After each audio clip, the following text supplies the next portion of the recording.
You know, I started drinking beer when I was 7 years old, and you know what? It's like I realized that I was having a lot of problems with alcohol, and it manifested itself into more and more problems as I was getting older, and I just realized that I needed something, and I got really depressed. When I was 19 years old, I stayed at a psychiatric hospital, and I had to stay there for 2 months, and it was miserable. And fortunately, my dad was very supportive. He came to visit me like every day, but I really didn't see an end to the problems that I was having. And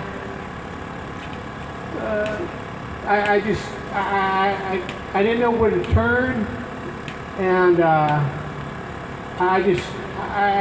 had to, after the psychiatric hospital, I had to go to an outpatient center, and it just wasn't fun. My life, you think at 19 years old, I would have a lot better life. You know, a lot of people are going to college and having a great life, but I wasn't. And maybe people that are here today, they believe that same thing. You know, life is just not giving them the right deck of cards.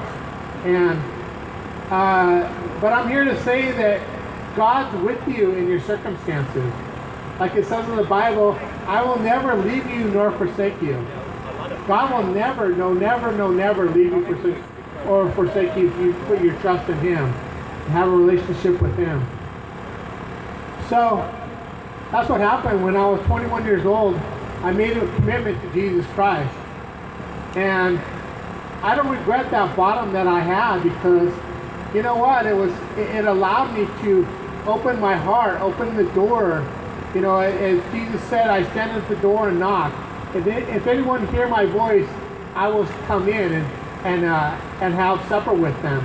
You know, and that's what Jesus wanted to do. And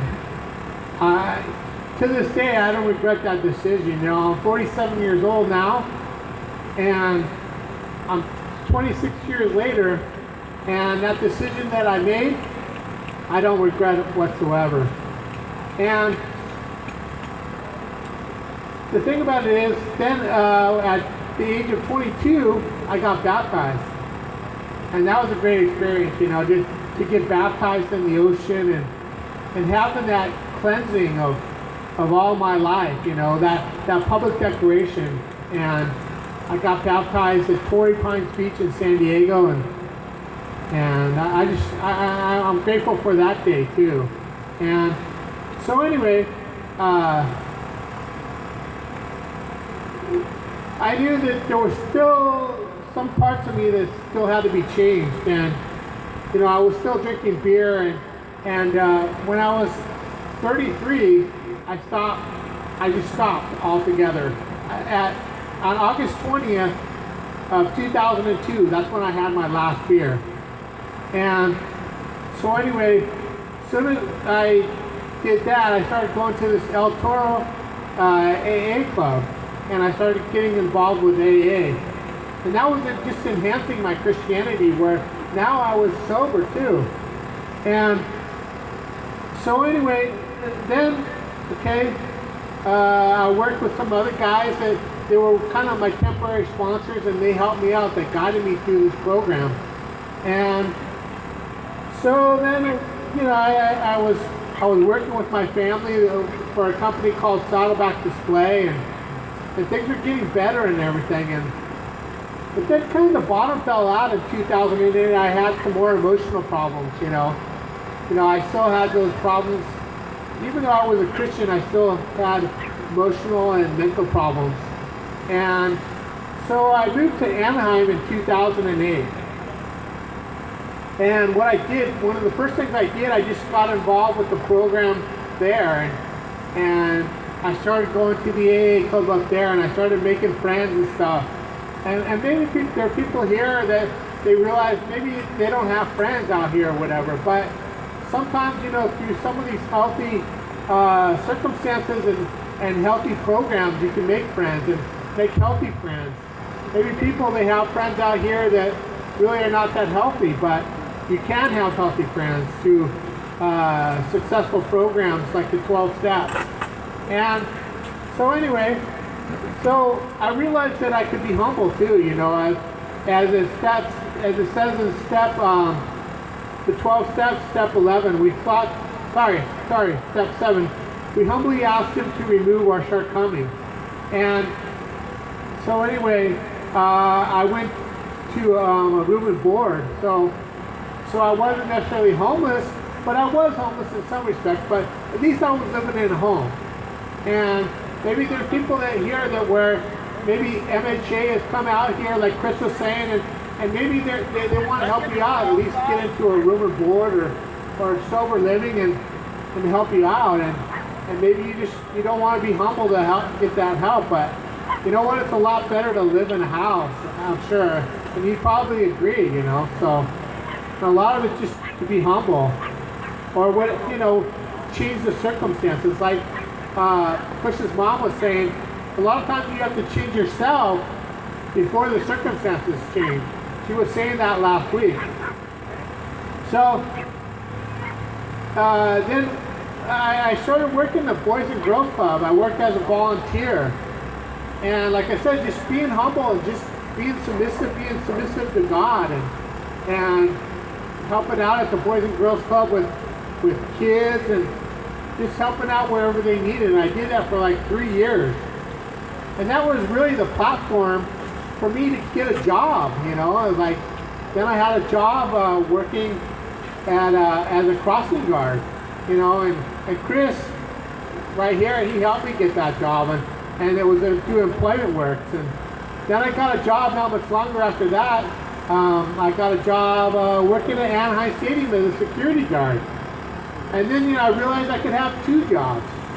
And you can see as it was progressing, just putting that faith, and it was a lot of prayer like we're talking about today, and putting that faith in Jesus Christ. And so, anyway, then, you know, I realized too that even if I had to take the bus, then that's the circumstances that I would have to do. At least it was getting me to and from my jobs. And I took the bus for 7.5 years.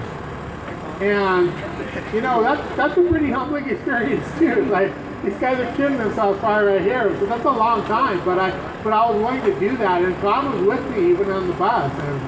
And you know, I would take the bus to church, and sometimes I would get rides to places, but a lot of times I just took the bus just about everywhere I needed to go. And that's another thing too. I want to thank all those friends for helping me out, like Chris and just all my friends that maybe would drive me to the grocery store, or maybe pick me up from a hard day of work or whatever. And my AA sponsor, you know, he was very helpful, and just even to this day, I live with my AA sponsor. And that's another thing too, you know. I live in a house now, and I have a car, and I'm very thankful. And I just can't drink.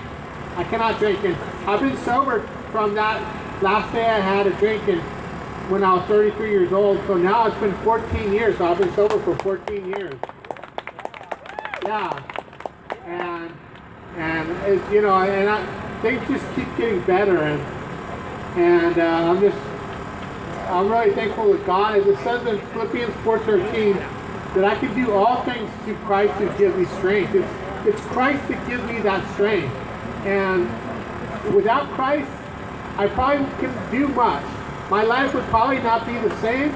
Like Kurt was saying, you know, I was suicidal at times, but who knows where I would be. But with Christ, all things are possible, like it says in the Bible. And it also says in the Bible that if God before you, who can be against you? And who knows, maybe one day somebody out here could come out here and do their testimony. And I still go to Skid Row and do my testimony there, and I was willing to do it out here. And you know what? It was, you know, like they say, with practice it makes perfection. And you know, one day I will be perfected when I get to heaven, and I can't wait for that day. And you know, I just want to thank everybody out here, and Chris, his mom, all the people that helped out here, all the musicians, and just pray that you guys will just make the most out of your lives out here. So thank you very much.